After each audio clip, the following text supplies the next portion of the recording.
Hey, Orion. Good morning. Orion Online. How's it going, Lisbeth? How are you today? Oh, I'm so good.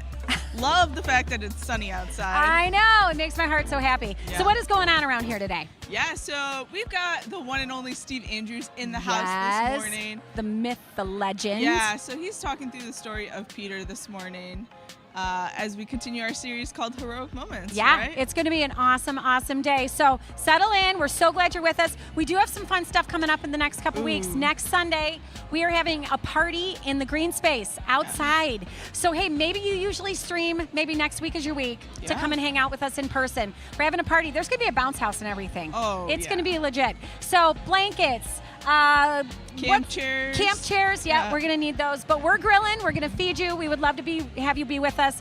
And then next Wednesday, August 2nd, baptism and another barbecue. So many things going on. Check it out on the website, kensingtonchurch.org/events. So, but here we go. We're gonna get rolling in just a minute. Yep. You ready? Yes. We'll see you guys in a few. Bye.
Good morning, Kensington. Let's go ahead and stand as we worship Jesus this morning.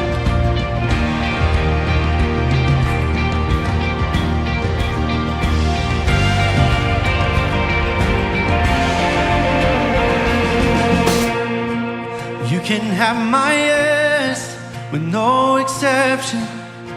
I'm laying down my right to second guessing. You can have my yes. I'm giving you my fear of never knowing whatever's coming next. I know you've got me. You can have my yes. You're the lamp, you're the light, you're the cloud that guides me. You're the way, you're the truth, you're the life inside me. You conquered my fear, so I leave it all behind. Oh, I run into the light.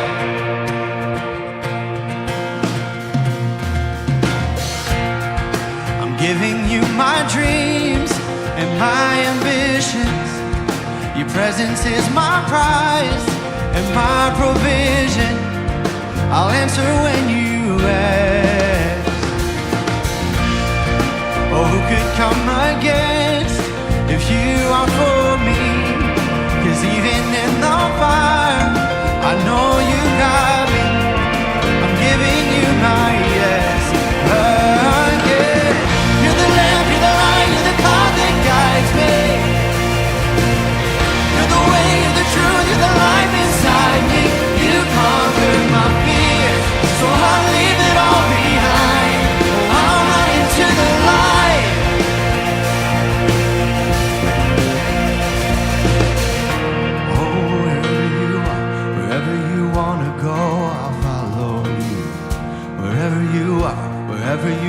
wanna go, I'll follow you.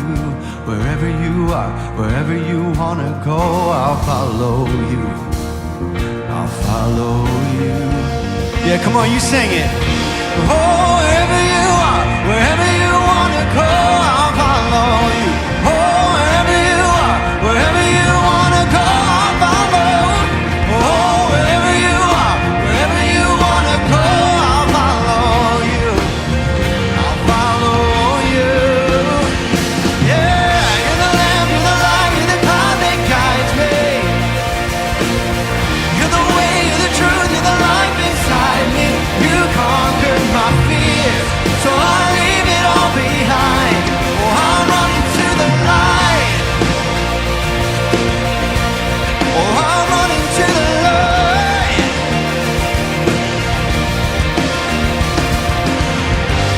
So I'll leave it all behind. Oh, I'm running to the light.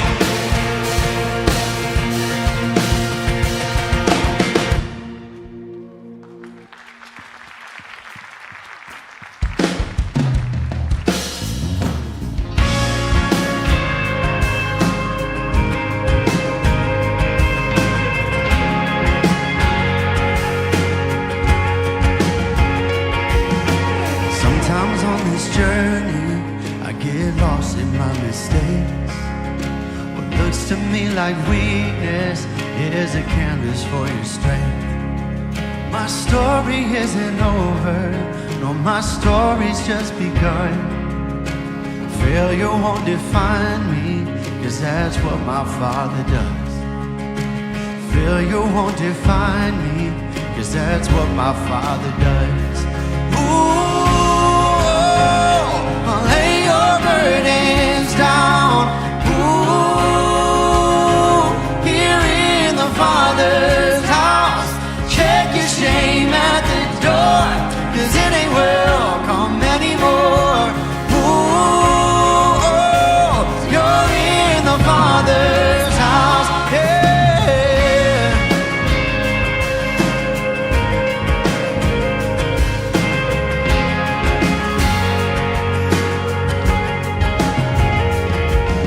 Arrival's not the end game, the journey's where you are. You never wanted perfect, you just wanted my heart. And the story isn't over if the story isn't good, 'cause failure's never final when the Father's in the room. Yeah, failure's never final when the Father's in the room. Oh, lay your burdens down. Ooh, here in the Father's house. Check your shame at the door, 'cause it ain't welcome anymore. Ooh, you're in the Father's house. Yeah.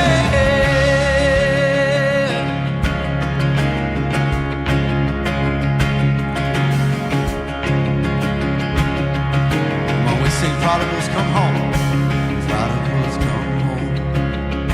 The helpless find hope. Love is on the move when the Father's in the room. And prison doors flee wide, the dead come to life. Love is on the move when the Father's in the room.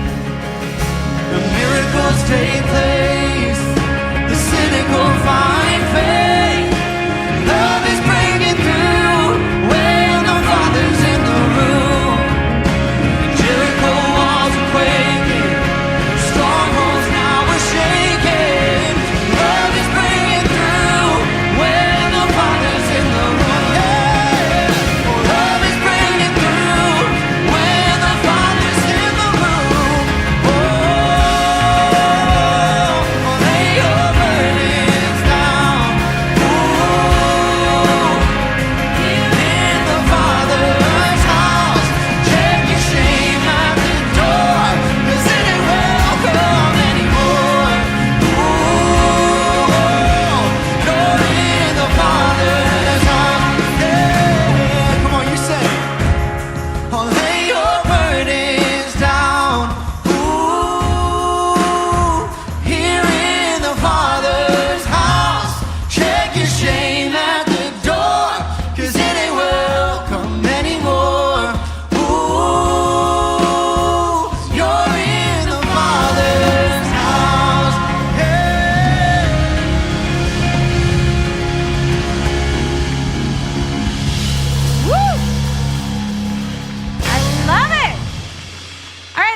we should start every morning like that. What do you guys think? Is that how your day starts every day at your house? I don't know. I wish. You guys can have a seat because you're not going to want to stand for as many words as I have. I'm just going to tell you that right now. Anyway, but welcome. We are so glad that you're with us today. You are at the Orion campus, and if you're with us online, we are thrilled that you are here. We've got a great day. How many of you lost power this week? I know, sad note. A lot of you? Really? Not that many. Come on, honesty. Power?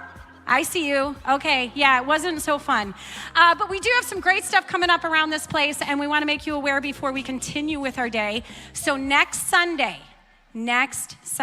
July 30th, we want you guys to be here. We're having a party out in what we call our green space, which is our new kind of park area that is to the north part of our property. And we're going to be grilling some hot dogs, eating some watermelon, having some chips, bounce houses, cornhole, stuff for the kids. Bring a blanket, bring a camp chair. We'll have tables and chairs as well, but we would just love to hang out as a community and get to know each other and just spend some time together. So that's going to be after the 11 a.m. service, so you have a couple options. Come to the 9, go home, come back. You could do that. Or come to the 11, stay, hang out, join us for food and fun. So we really hope you'll join us for that. And then a week from Wednesday, August 2nd, we are going to be together again as a campus, and it is a super fun service. It is our baptism midweek service. So it's our regular midweek rotation, which is the first Wednesday of the month, but this week is going to be a baptism service. So if baptism has been something that's been on your heart, if you feel the Lord kind of tugging at you and you know it's time, this could be your day. So check it out at the hub, have a conversation out there, or you can get online and register at kensingtonchurch.org/baptism. But prior to the service, we're going to have another party, because why would we not celebrate baptism? We're going to be out in the green space again. We're going to be grilling, but this time it's a potluck. So all y'all need to bring something. That's how potluck works. Do you remember those? Who did potlucks at church when you were young? Anybody? Okay, like 3 of you. Okay, yeah. My potluck moment, you know what I did? I loved the gelled cranberries. I thought I was getting cranberries. It was beets. It wasn't cranberries. Nope, or that Jell-O thing that has carrots in it. I don't know why that happens, and if that's what you're gonna bring, then maybe rethink that. I'm just gonna put that out there. So if it's A through M, your last name, you are bringing an appetizer or a side dish. See that? N through Z, you are bringing a munchie or a dessert. And it's high stakes, like I have prizes. So best savory dish, I have a prize for you. Best sweet dish, I have a prize for you. So food's gonna start at 6. We're gonna be out on the north side of the building. Come inside for some worship and some fun together. And then when we start our baptisms, we're heading back outside. Baptisms are gonna be outside in the green space. So it's gonna be a super fun night, and we really hope you'll join us. So that's some of the craziness around this place. If you're a student, where are my students in the room?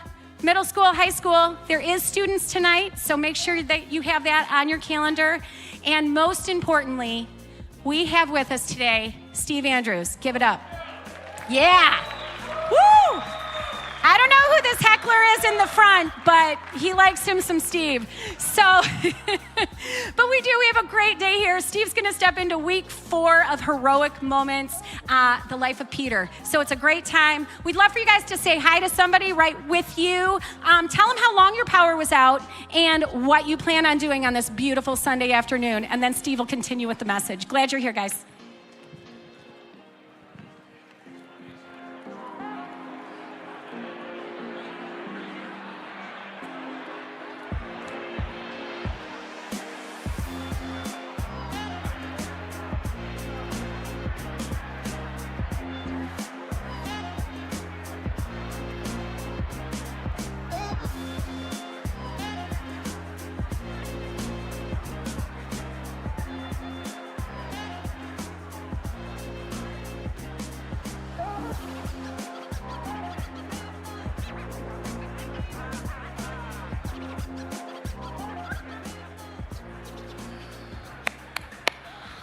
Thank you for that epic welcome. That was incredible, especially from over here. It means a lot. Thank you. It's my fan club over here. We got a great day. Man, I've been loving this series. Also, just shout out to Craig McGlasson and the family up north. They're having a great little getaway for a moment with their daughters, and they've had a great summer. Brian and Becca Mowry, I know, are going to might even be popping into today's service. They've just moved in from Connecticut, so it's really exciting to do that. And for me, I've had a really wild few months. And as I thought about this, I thought, what an incredible joy to come back for Peter. We're talking about Peter today in heroic moments. Peter is the king of heroic moments that turn into epic fails. Like last week when we looked at Samson, Samson was just talk about the greatest of potential and just nearly completely unfulfilled. I mean, he just blew it. Where Peter was not expected to be great, but he dreamed of being great. And then, man, the rawness, the honesty and the rawness of this man. I think this is why maybe of all the characters outside of Jesus, Peter means so much to me and to so many people. So let me pray, and then I just want to read you the first section of Peter this morning. Lord, thank you for this beautiful moment. Thank you for the summer and the joy and the sun. Lord, help us to remember, like these days, 6 months from now. Not funny, but still think about them. And to be thankful for the days when the sun shines and it's beautiful, but also to remember to trust you in the hard times as well. Lord, speak to us through Peter's story today. In Jesus' name, amen. Okay, so Jesus has just finished feeding thousands of people with how many loaves? Do you might remember?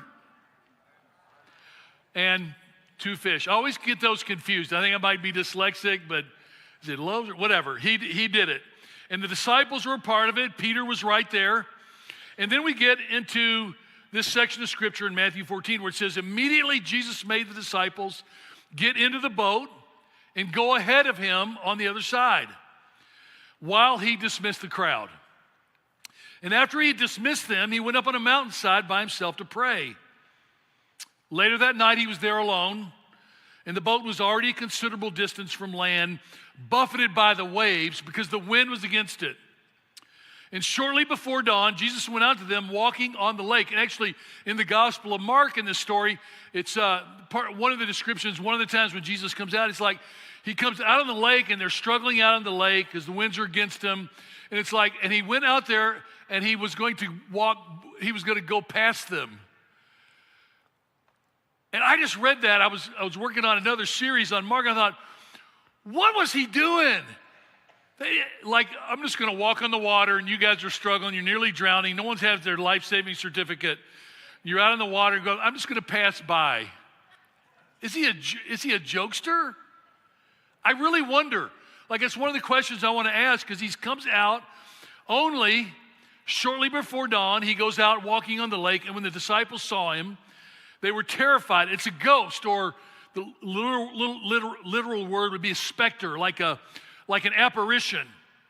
And then he says to them as they cried in fear, he says, take courage, it is I, don't be afraid. And again, this is where, when you look at the scriptures, sometimes it's actually misleading in the modern translations because the phrase, it is I, if you look at that on the screen, is actually the same thing that God said to Moses.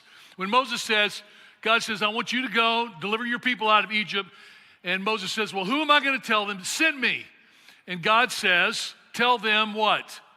I am sent you. This is the same phrase. Ego, I mean, Jesus says, don't be afraid, I am. It's really a cool moment. Don't be afraid. And you can see that, almost make a study of that through the Old and the New Testament. And then Peter says, Lord, if it's you, tell me to come to you on the water. And come on. Tell me if you love Peter. It's like, come on. And Jesus says, come. I want you to remember that word as we get to the end of this day. Peter got down out of the boat, walked on the water, came toward Jesus. When he saw the wind, he was afraid. And beginning to sink, he cried out, Lord, save me. And immediately Jesus reached out his hand and caught him. You of little faith, why did you doubt? And when they climbed into the boat, the wind died down. And again, it doesn't fully describe. It's like at the moment he steps in, a hush settles on the lake. And then those who were in the boat worshiped him, saying, truly, you are the Son of God. So this is what I love about Peter, this man we read in the Gospels. He puts himself out there. I love this. Like Peter is a Teddy Roosevelt kind of person. He's a man, a woman in the arena. He's Han Solo, only not as good. He's Katniss Everdeen, but he can't shoot an arrow straight. This is Peter, impetuous, a man of action. And when you look at the scriptures around Peter, these are the words you get. He jumps. He plunges. He steps out. And he does it with all his might. And so probably that's why of almost all the biblical characters we look at, he's the one who fails in the most epic of ways. You see, if you don't step out, maybe you don't ever really get caught in a terrible mistake. But if you step out, if you plunge out, if you give your full self, believe me, you're going to stumble, you're going to fall. And so we've come to this moment, and I want to celebrate a couple of things. First of all, I want to receive our offering. Buckets are going to come by in just a minute. And there's also, should be on the screen, ways to give. I love that. Would that come up? And I've been trying to get them to change the screen for a while because it's given less than 10 seconds on the app. That's a total lie. That's a total misrepresentation. I've done that. I've never even come close to 10 seconds. It takes me 10 seconds just to find the app on my phone. So, but I love the fact that people are giving and giving generously. One of the beautiful things that's been happening this summer is that we've been having mission teams since COVID. All of our mission trips around the world kind of slowed down, and things have really picked up the pace again, and it's very, very exciting. And I'm hoping over this next year some of you will jump into that, but God is working in really beautiful ways. And I also want to celebrate the last 2 weeks. Our lead author of this message was Nate Marielke, and I realize a lot of you, Orion, don't know him. He's our worship arts guy at Troy. He also teaches a lot there. And I just got to tell you, he has phenomenal insights into the Bible. It's been really fun to have him on our team the last few years. So let me just say this as we begin on Peter. I don't want anybody to mistake this. I love Peter. I absolutely have found so much hope for my own life because of his gigantic failures. His gigantic failures have always given me hope, and it's fascinating because I grew up in a church environment where everybody would talk about, well, you know, the apostles. And they're really a special group. And I remember as a boy starting to read the Bible. And it's almost like when I read my Bible, I look around to see if does anybody else see it? They're idiots. They're just not doing well. It's like, why does it? Well, people are like, well, Peter's the leader of the church. You're like, no, he's a moron. But he's awesome. And so he is so eager to take action and so quick to fall flat. That's why I love him. That is, to me, where he is presented with a challenge, he's afraid, he still steps out. And then when he steps out, he gets afraid again, and he falls, he fails, he sinks, he struggles. And Jesus rescues Peter. Repeat over and over again. This is what Jesus does with Peter along the way. You see, you'll actually even see this, and I don't have time to get to this today, but later, after the resurrection of Jesus Christ, and after God has revealed to Peter that Jesus has come for all the peoples of the earth, Peter, in a moment with Paul, with a group of Gentile, non-Jewish believers, Peter falls back into the old hypocrisy. Even later, even after the Holy Spirit has invaded the lives of the disciples, even there, he's failing miserably, and the only way he gets out of it is Paul calls him out and publicly corrects him and chastises him in front of everybody else. And I thought, anybody see this cycle in your own life? Hello? Any Peters out there? Last week at Birmingham, one of the things when we talked about Samson was epic failures. And I thought, those of you who know me well, you know the marriage struggles, years we thought we'd never be happy again. Years of chronic back pain that were so depressing. A lot of you don't know me, but in the first 7 years of Kensington, I spent, almost 3 years in bed. And the really terrible thing was they were like, the church just did awesome. Like I'd be stuck in bed at home and they're like, oh, we just had another record experience and it's really great. And I remember one of the guys thought he was really being funny. He said, Steve, if we can just keep you sick a little bit longer, this church could really take off. Oh, you're laughing a little too hard at that. Thank you. But I thought, I actually had years where I lived like an invalid. And then there were years of the children pulling away. There were years of different times where I made millions of dollars of mistakes here. Sometimes we made some great decisions, sometimes we didn't. And then worst of all was fumbling on the 1-yard line against Milliken when we were on the verge of Wheaton College. By the way, when I say Wheaton College, this is a new tradition I want to create when I speak. When I say Wheaton College, you say football powerhouse of the Midwest. Okay, let's practice it. Wheaton College. Thank you. And I fumbled on the 1-yard line going in to score, and we lost our chance at the conference championship. And it's silly, isn't it?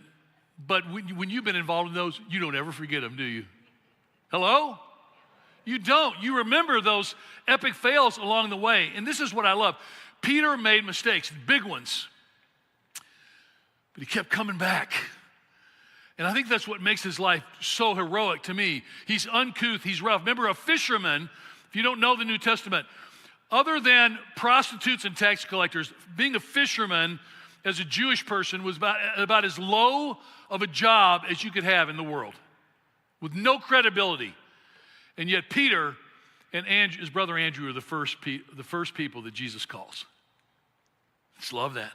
So 3 things I wanted you to see about Peter, looking at his life. Number 1, and I want you to think about your life, and I almost like you to put your name, let this become true about you. Peter stepped out. He stepped out. The first step starts everything. We know that in life. To bring about change, Rosa Parks said, you must not be afraid to take the first step, and we will fail when we fail to try. This is so true. In fact, we're going to actually find this out. The only thing that's harder than the first step is the first step after you've failed horribly. It is hard to keep coming back. And that's what makes Peter's story to me so remarkable. So in this first instance, this is Peter's great moment. He steps out of the boat. He actually walks on the stormy seas until he gets afraid. And then he cries out to Jesus. Jesus pulls him up. They lunge back into the boat. This is Peter's first great action of faith. But later, a couple of chapters later, you get to Matthew 16, verse 13, you'll be able to see this. It says, later, when Jesus came to the region of Caesarea Philippi, he asked his disciples, who do people say the Son of Man is? Now, have any of you been to Israel with me or with Kensington? Or you been to Israel? Okay, have you been to Caesarea Philippi? Caesarea Philippi was north of the Sea of Galilee. You got to remember, Israel's this really small place, but Caesarea Philippi was kind of like the worship of all the gods combined. There was a temple to Caesar, to the Roman emperor there. There was a huge temple to the god Pan, who was from the underworld. There was all this it was just one of those wild, it would have been like a Las Vegas on steroids in terms of people's behavior and craziness, and where everybody had made their claim to greatness. And it's interesting that Jesus took his disciples on a long walk up to Caesarea Philippi to ask this question. And the disciples answered him about who Jesus was, the Son of Man. They replied, some say John the Baptist, others say Elijah, and still others Jeremiah or one of the prophets. And what about you? He said, who do you say I am? And then Simon Peter answers. This is Simon's greatest moment, by the way. He says, you're the Messiah, the Son of the living God. Guys, this is such a huge deal. He's like, it's not Caesar. It's not all these other gods that people worship. It's not pleasure. It's not indulgence. It's not materialism. It's like you are the answer to the heart cry of every person in the world. That's what Peter's saying. And he recognizes this in Jesus, and he's not afraid to say it. He steps out. And there's something to be said about stepping out. There's a couple of scriptures. I can't remember if I included them or not. I'm going to look and see. But Hebrews 10:39, as Nate was putting this together, says, we do not belong to those who shrink back. Do we have that one? Yeah, it's cool. This is later, much later, And the writer of Hebrews, we're not sure even wrote that, but he's like, this is our true identity. We're not those who shrink back and are destroyed, but those who have faith and are saved. Man, I love that. I love the fact that there is a sense of belief and confidence in following Christ no matter what. Remember, probably 15 years ago, Nancy and I, one of my daughters and I, we were in France near Normandy, and we decided to go to Mont Saint-Michel in France, which is that beautiful island monastery off the coast of France in the Atlantic. Anybody ever been to Mont Saint-Michel? Wow, it's one of the wonders of the world, isn't it, Johnny? It's incredible. And we got there too late to visit the cathedral at the top of the stronghold. And when I got there, we found out we were too late. But they said if you wait 2 hours, you can actually come in for the evening vesper service at 7 o'clock. So Nancy and I just sat on the street for 2 hours and waited till we got in. And we got in there, this massive cathedral. There were 4 brothers and I think 6 sisters who were still full-time living and worshiping at the cathedral and leading the worship there. And later I read that there were periods of time when there were thousands of sisters there, thousands of brothers. And now it was 4 and 6. And we had this incredible experience. And some of the Vesper service was in French, some was in Latin, but my daughter she's a polyglot, and so she's literally whispering in my ear the scriptures that were coming out. And guys, I had this image of I thought, what if there comes a day when there's only one brother or one sister left? Like there's no one else left. There's only one person worshiping Jesus Christ here. And I felt like God said to me, that would be enough. That even one person would be enough because we don't shrink back. We have faith, even if there's one person left. That's why I remember my mom and dad saying to me years ago when I was being real rebellious. This might surprise you, but I was really a punk in high school, really good looking, had a great head of hair, but I was a punk. And I remember at a certain point, or I said to my mom, this was right before I really had an experience with Jesus, said, yeah, I'm just not sure I want to follow Jesus. And my mom pulled me aside. She said, I just want you to know something. Whether you follow Jesus or not, she said, I'm going to follow Jesus to the last breath of my life. And so is your dad. We'd love to have you come along on that journey with us, but that's up to you. But I just want you to know, nothing is going to stop us from following Jesus Christ. That's probably the best thing anybody ever said to me in my whole life. It's like, you worry about your kids, you worry about other people. Mom was saying, listen, there's only one person I can be responsible for ultimately, and I'm going to follow Jesus with my life. That's what I felt in Mont Saint-Michel, because we are those who have faith and are saved. There's one other one, 1 Timothy. It says, for the Spirit God gave us does not make us timid, but gives us power and love and self-discipline. This is so cool. So my first question for this morning is this. What are you facing in your future where God is possibly telling you to step out? Brian and Becca have been unpacking all week. They made this incredible step. I was just thinking of them. They are in a Peter step out moment with their 4 daughters.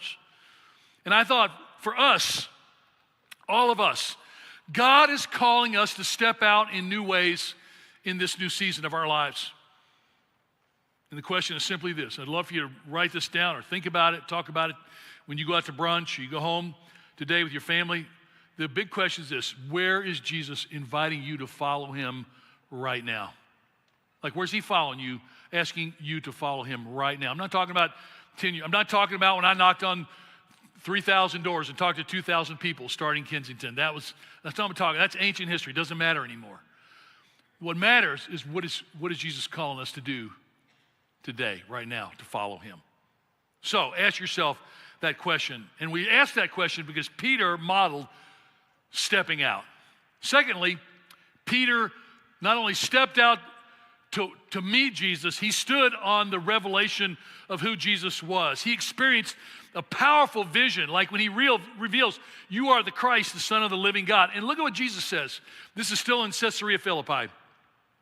Blessed are you, Simon, son of Jonah, for this was not revealed to you by flesh and blood, but by my Father in heaven.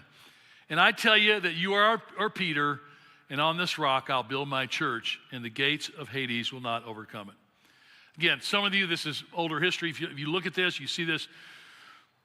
The word Peter means stone or rock. And the word where Jesus says, and on this rock I'll build my church, is a different word.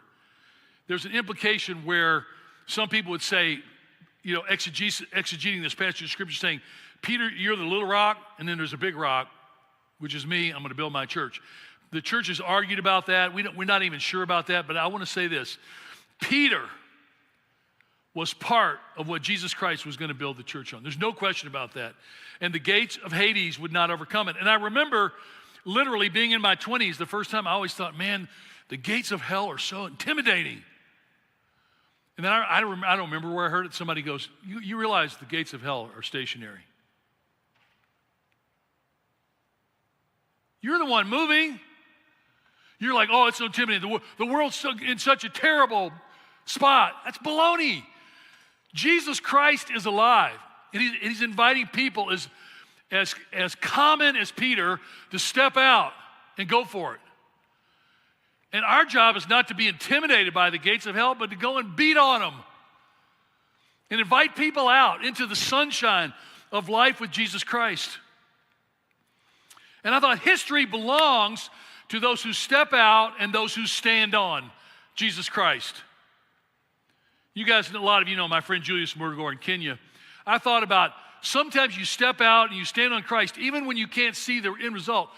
When Julius and I left seminary, I came with a group of us to start Kensington. Julius went back to the Pokot people in northwest Kenya in one of the worst living conditions of anywhere on planet Earth.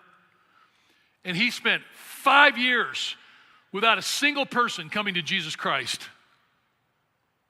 He had plots on his life. He had no credibility, and yet he continued to wait on Jesus Christ. And now, you know what? In northwest Kenya and in southern Sudan and in eastern Uganda, there are about 500 churches now. There's hundreds of people. There are Pokot people that are going into other parts of the world as missionaries. This is what happens when you step out and you stand on. So, in light of that, I want to say this. Peter stepped out, he stood on. Yeah, he fumbled, he drifted in the water, he lost faith. There's a lot of other stories where he's blowing it. We don't have time to talk about all of them. But for me, the most important and most actually personally freeing part of Peter's story, and the most mind-boggling part of Peter's story, is his greatest failure.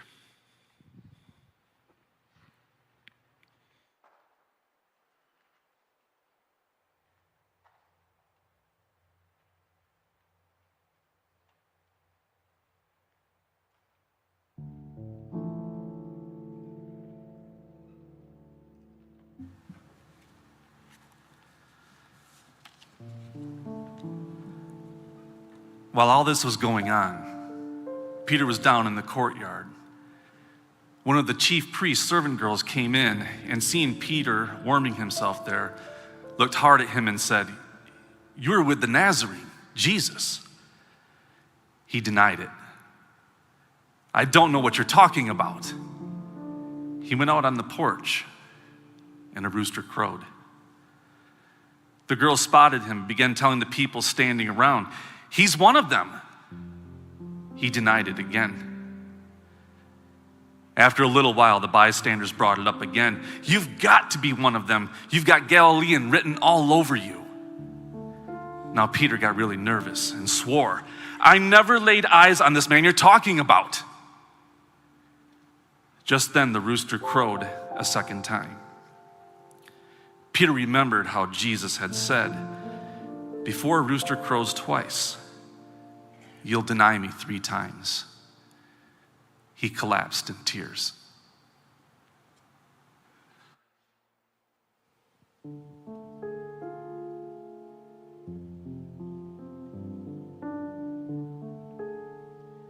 I hurt myself today to see if I still feel. I focus on the pain, the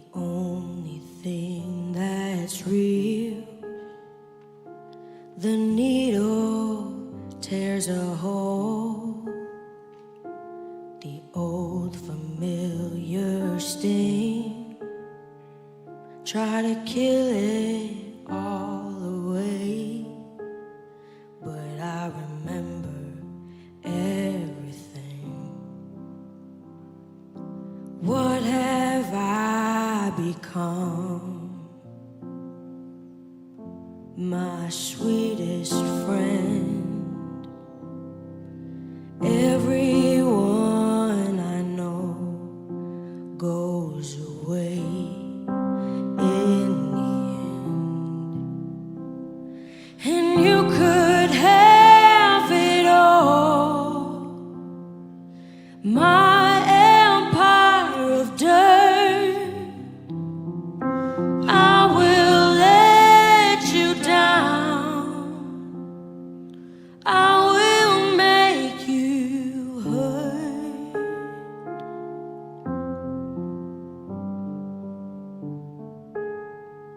I wear this crown of thorns upon my liar's chair,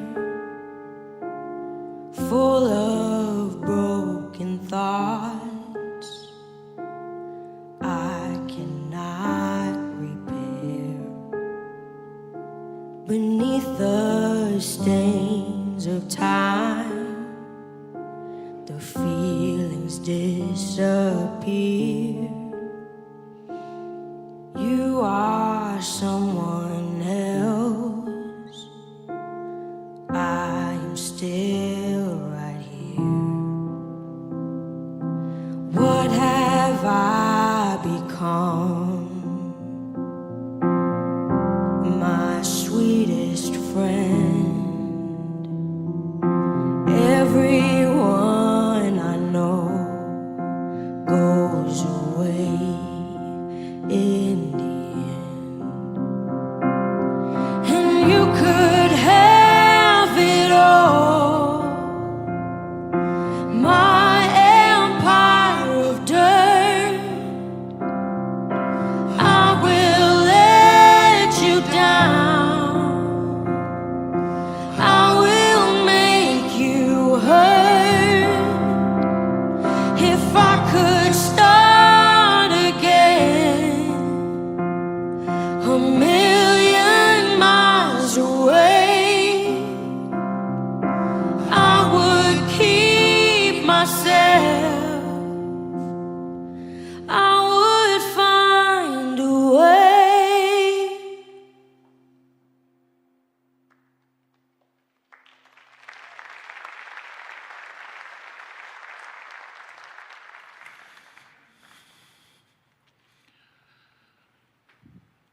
I think combining that song and the story of Peter is such an honest way for us to look at a part of our lives, but part of Jesus' life with Peter. I remember the first time I heard that song, it wasn't 9 Inch Nails, it was Johnny Cash's cover of that. Johnny was dying at the same time my father was dying. And I was thinking of the words of that song where it says, everyone I know goes away in the end, and you could have it all, my empire of dirt, I will let you down. I mean, that just, listen, there are so many fantastic moments in life, but there are also these moments where you realize no matter what empire you build, it's going away. No matter how hard you've worked, life has a way of crumbling. And for Peter in this moment, what he does in denying Jesus could never be repaired. It's a failure that is you're not going to cover over it. There's no way that you can make up for that, not in a million years. And I've had the privilege with some of you to stand so many times in Jerusalem, outside of Caiaphas' house. You just don't realize how small Jerusalem is till you're there, but you're standing at Caiaphas' house, kind of on the north side, and you see the Garden of Gethsemane, and you see where Jesus prayed, and you see where he was arrested, and they brought him down through the valley, and they threw the valley and up There's still the stone steps that Jesus walked. It's probably the one thing that actually those steps are there. We're walking up to Caiaphas' house after he was beaten and spit on and slugged, and the whole thing was falling apart. And by the way, we didn't even talk about that, but remember, Peter draws the sword, cuts the guy's ear off. Not even talking about that today. And then with the rest, he runs away. But then he slinks up to the outside area to warm himself by the fire. And there he starts to deny Jesus. Jesus at the worst moment, the moment where Jesus needs a friend and he has no friend. And the guy that promised to be his closest friend betrays him at every turn. I just want to ask you a question. Can you imagine the weight of guilt and shame that Peter must have felt? The despair, maybe even the self-hatred that Peter would have experienced in that moment.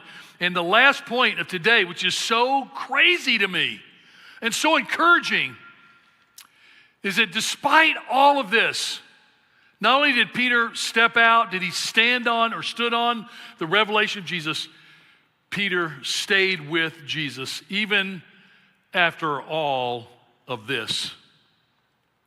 Let's just remember how this all came about.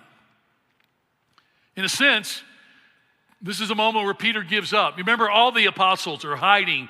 They're terrified. Jesus has been crucified. He's dead. They have totally forgot Jesus' promise of resurrection. But the women are first. Remember the women, I love this. Remember, you know my mantra. I learned this from Dr. Hess years ago. People talk about, should women be teaching? Should women be leading? I think it's so hilarious to me because women were first at the cross, first at the tomb, first to witness the resurrection, and first to declare and preach the resurrection of Jesus Christ. That was the women, not the men. I love that. And Peter hears from the women that Jesus is alive. And it says they were filled with nonsense. They thought the women were talking gibberish.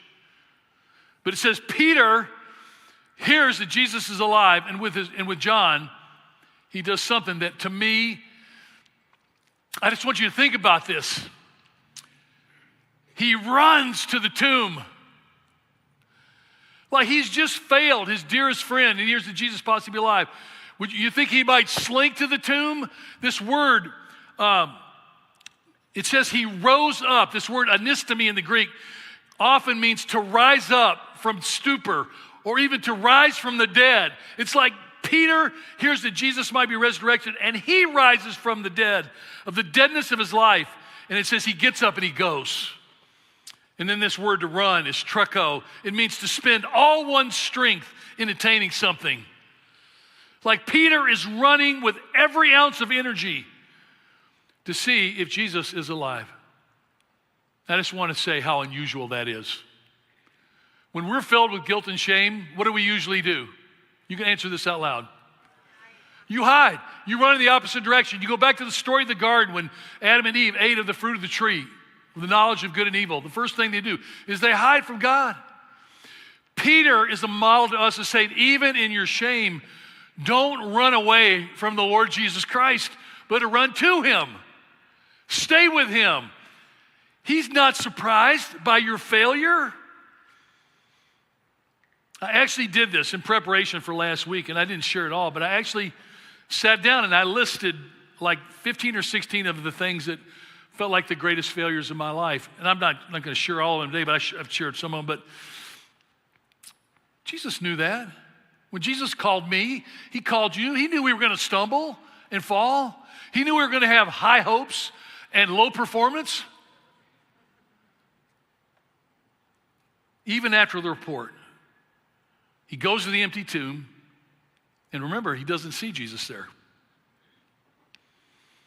And eventually, we get to John 21, and the question is, did he feel disqualified? He ran to see if Jesus was alive, but he still felt, I'm going to run, but it's probably too late. I've blown it. I've had so many people in my life say, oh man, Jesus Christ couldn't welcome me. If you only knew how I failed and what I've done. Man, I've heard that 1,000 times from people. That's Peter. But then we finish here with John 21, where it said, afterwards, Jesus appeared again to his disciples by the Sea of Galilee. This is the only one where you have a really clear encounter with Peter. And it happened this way. Simon Peter, Thomas, who was the big doubter, remember the twin, Nathanael from Cana in Galilee, the sons of Zebedee, sons of thunder, and 2 other disciples were together. And Peter says, I'm going out to fish. And so they went out and got in the boat, but that night they caught nothing. I'm a terrible fisherman.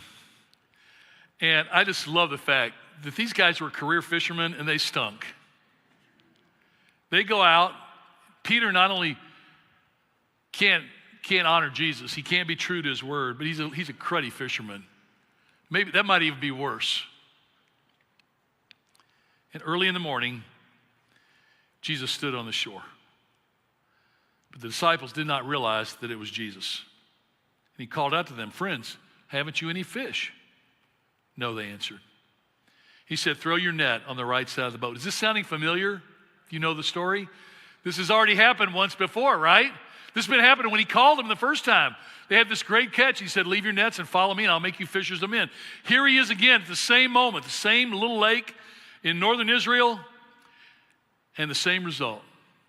When they threw out the nets, they were unable to haul the net in because of the large number of fish. And again, to me, this is so stunning because I'm just telling you, you read historical literature, I don't think you're going to encounter anybody like Peter. It says, then the disciple whom Jesus loved, that had been John, said to Peter, it's the Lord. And as soon as Simon Peter heard him, it's the Lord, he wrapped out his outer garment around him, for he'd taken it off. He'd probably just stripped down to something, to his tighty whities probably.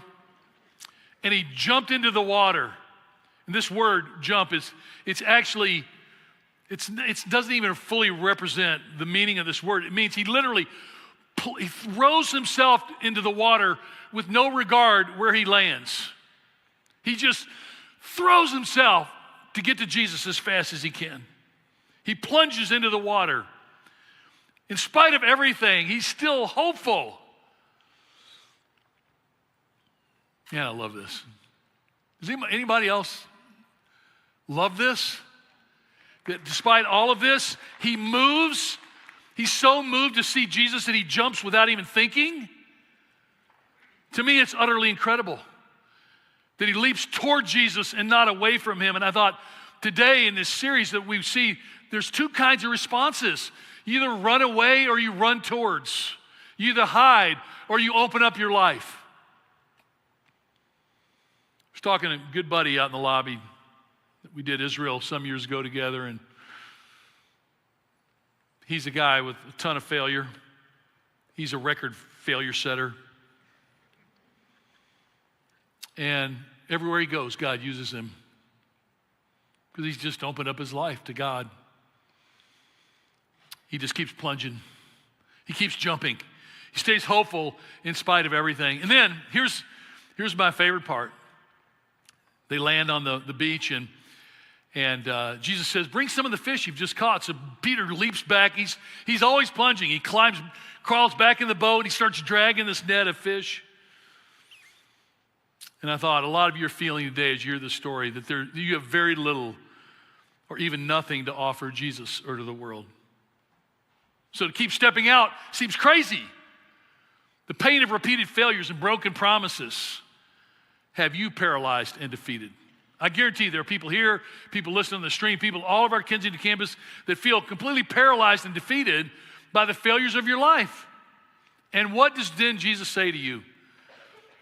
It's absolutely wonderful. When he gets down to this, he jumps into the water, you get to verse 12, and you know what Jesus says? Come and have breakfast.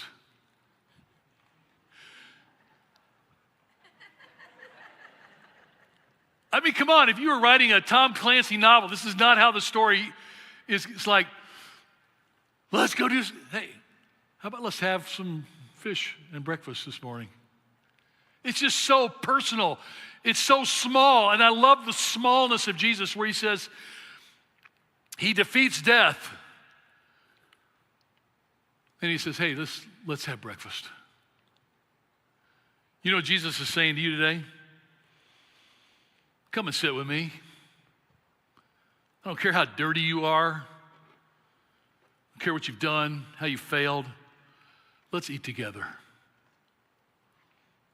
I want you at my table. I want you in my life. That's my favorite part of the story. And it goes on, verse 12, it says, none of the disciples dared ask him, who are you? They knew it was the Lord. So Jesus came and took the bread and gave it to them and did the same with the fish. By the way, just like when he fed the 5,000, he did it with the bread, he did it with the fish. Only this time, what do they see? Here. What do they see? They see the scars. They see the wounds.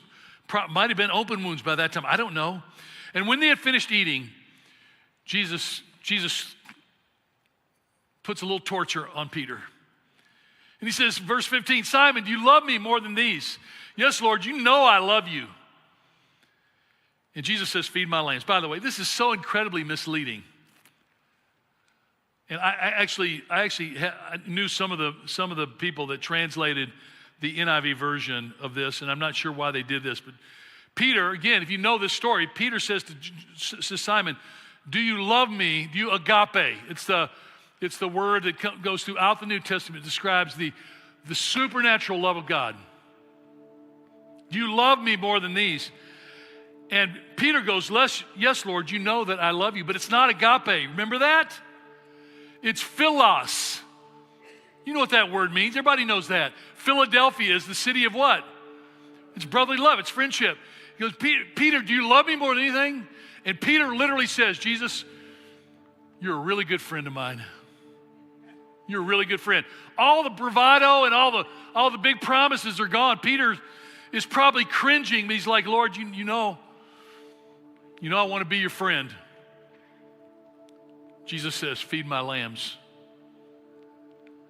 Like, Peter, you're a betrayer. You're a rat-fink. You're an impetuous.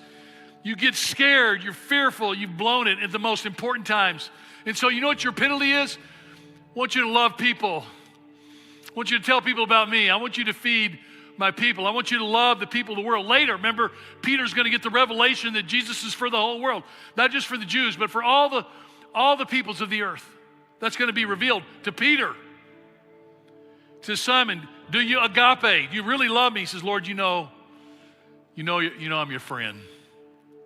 You know I'm fond of you. Jesus said, take care of my sheep. And the third time, he says, Simon, son of John, do you love me? And Peter was hurt. Man, this is 3 times. Because 3 times Peter did what? He denied him 3 times. He said, do you love me?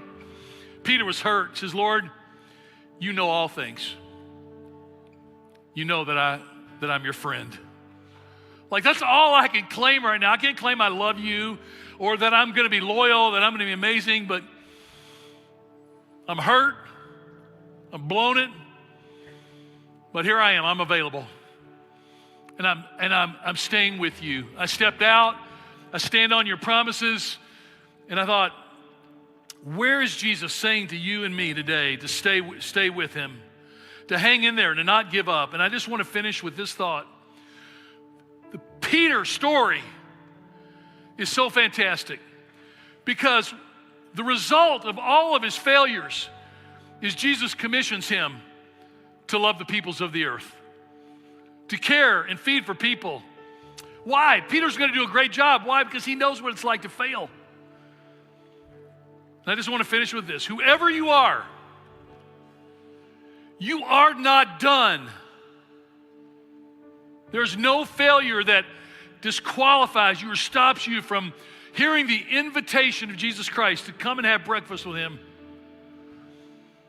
And Jesus will commission you and call you into places that no one else can go. Jesus is calling you in love and forgiveness of hope. And I just love this story because Jesus never gives up on Peter.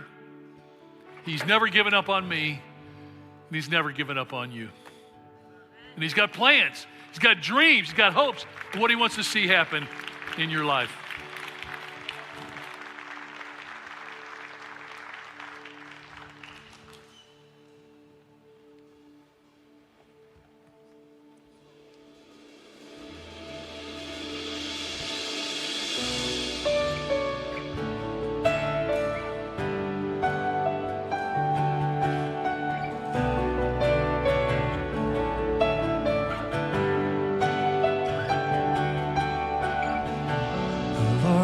my shepherd, and he is everything I need. So I will not worry, I will not fear the enemy. He said that he loves me, he said he is with me. Even though I walk through the valley of shadow and death, and still I know he has good plans. He has good plans for me. So I will take heart in deserts and gardens. He has good plans. Oh, he has good plans for me. If I know my Father, I know my Father has good plans.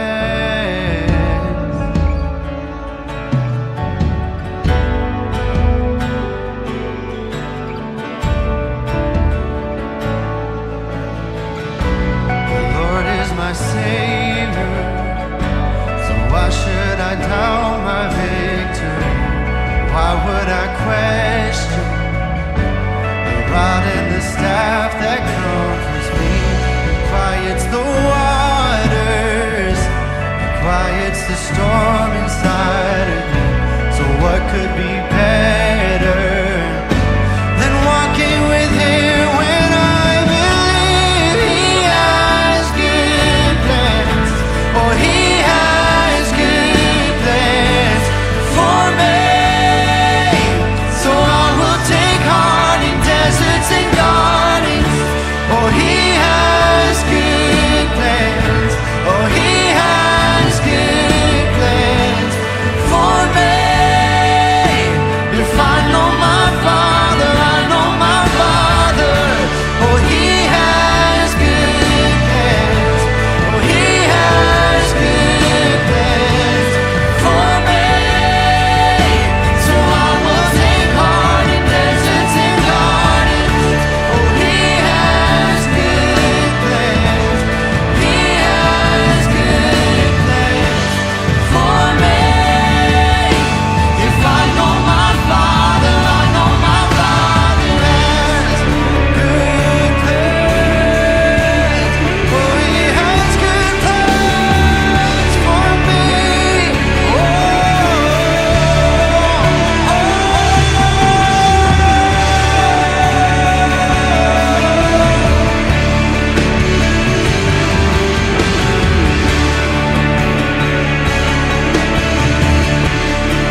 Thanks, man.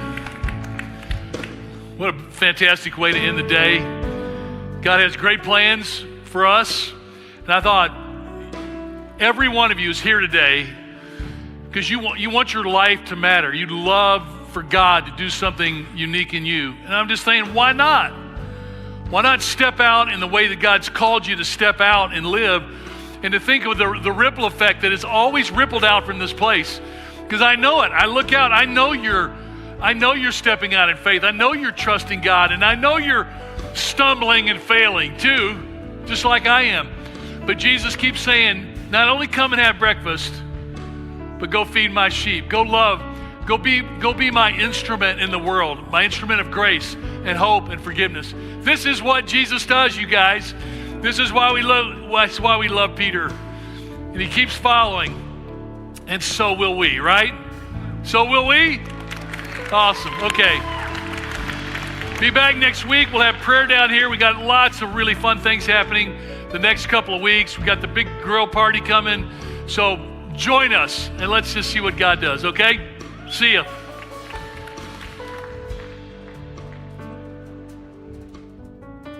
Some Steve. Oh yeah, me too.